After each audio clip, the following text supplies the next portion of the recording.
அனைவருக்கும் வணக்கங்க. இந்த பிரபஞ்சம் ஒரு விஷயத்தை எனக்கு உணர்த்துறாங்க. அது உங்களோட நான் ஷேர் பண்ணிக்கிறேன். என்ன அப்படின்னா, யார் எப்படி இருந்தாலும் என்ன, நம்ம வந்து கரெக்டாக உண்மையாக நேர்மையாக இருக்கணும். நமக்கு பிடிச்ச விஷயத்த பண்ணணும்.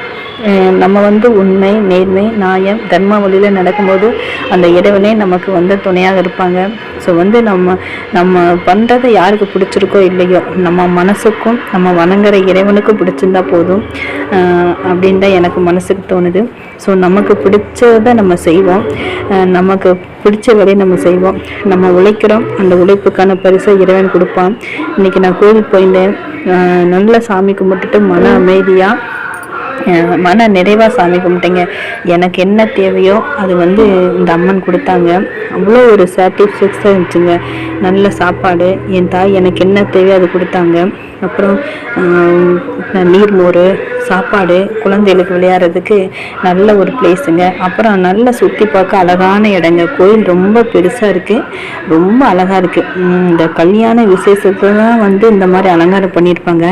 ஆனால் சாமிக்கு இந்த அளவுக்கு நல்லா அழகாக பண்ணியிருந்தாங்க. கோபுரங்கள் நல்லா பெரிதாக இருக்குங்க. கோபுரம் தரிசனமே வந்து கோடி புண்ணியம். ஸோ வந்து எனக்கு வந்து யார் சப்போர்ட் பண்ணுறாங்களோ இல்லையோ, எனக்கு பிடிச்ச விஷயத்த நான் பண்ணுறேன். எனக்கு இறை வழிபாடு பண்ணுறது, இந்த மாதிரி ஆன்மீக விஷயத்த வந்து மற்றவங்களுக்கு சொல்கிறது வந்து எனக்கு மன நிம்மதி கொடுக்குது. எனக்கு வந்து வேறு வேலையில் நான் இது வந்தாலும் எனக்கு அதில் மனசு நிம்மதி இல்லை.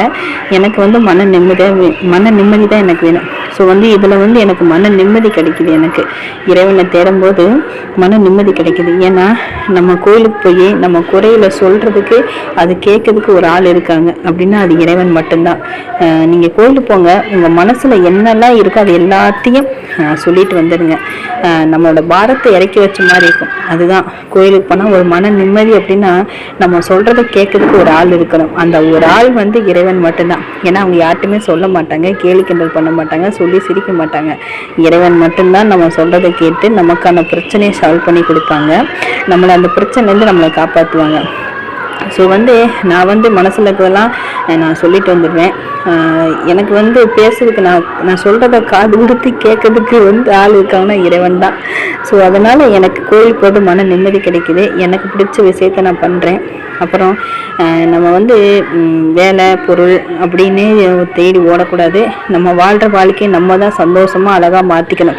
யாரும் வந்து அழகாக அமைச்சு தர மாட்டாங்க. நம்ம தான் நம்ம லைஃப்பை வந்து அழகாக மாற்றிக்கணும். நம்ம வாழ்கிற வாழ்க்கை வந்து வாழ்கிறது தான். ஸோ நமக்கு பிடிச்ச மாதிரி வாழ்வோம், நமக்கு பிடிச்ச விஷயத்த பண்ணுவோம். மற்றவங்களுக்காக வாழ வேண்டாம், நமக்காக வாழ்வோம்.